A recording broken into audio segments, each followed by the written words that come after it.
Meron ditong solar panel, solar fog light po ito.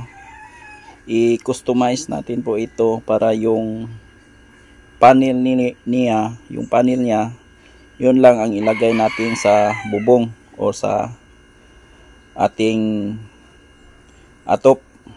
Para yung control panel niya, itong nasa likod,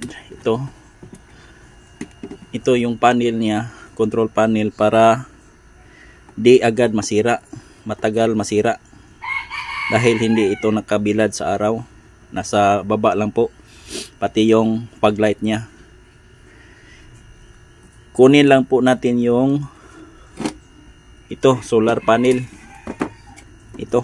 i-condemn natin or i-customize natin, i-modify natin, tanggalin natin ito para ito lang yung panel ilagay natin sa bubong ng ating atop, para ito lang mainitan yung panel niya, itong panel at saka yung lights niya di kasama sa bubong, dito lang sa ibaba.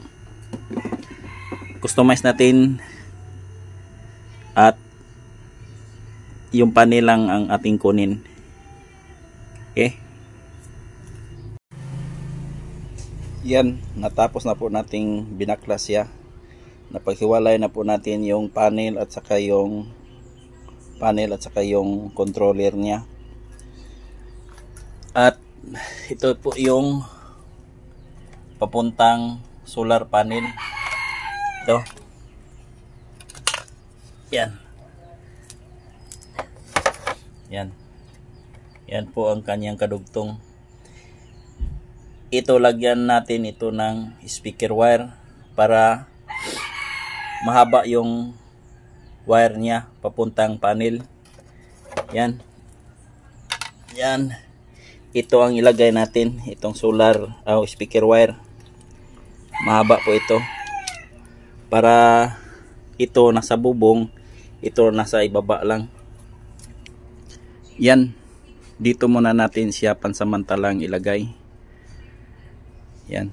Charging po siya. Yan. Charging. At paggabi ilaw ito, paggabi. Dito natin ilagay kasi walang ilaw dito. Yan, walang ilaw. Ito lang ang ating kailangan para maliwanag dito paggabi. At yung panel niya, yon, yung wire niya, yan, wire, ay nilagay natin sa bubong yung panel. Yan po ang panel. Yan po.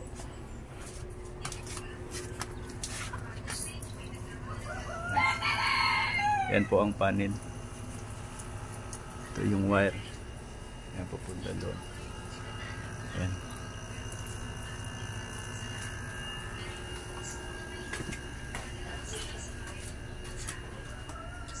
At saka dito yung controller, para kahit umulan man at umaraw, yung panel niya ay nandito, hindi masisira at matagal siyang masisira dahil hindi siya expose sa bilad ng araw.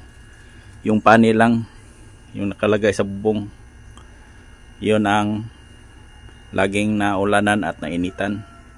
Check natin ito paggabi kung malakas ba yung ilaw niya, at yung charging po siya.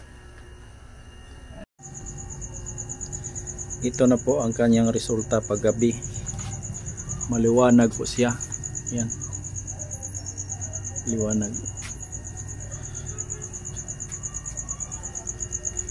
Hanggang 50% lang po siya dahil makulimlim po ang araw kanina at hindi po sobrang sikat ng araw. Makulimlim at maambon-ambon yung kalangitan, kaya 50% lang po ang kanyang charging. Yan. Minsan 75%. Pero yung ilaw niya maliwanag po. Yan, para tandaan po, naka-charge po ang solar lights. At yung panel niya same pa rin, nasa bubong. Pag maliwanag yung sikat ng araw, magpa full charge po ito. Yan. Okay.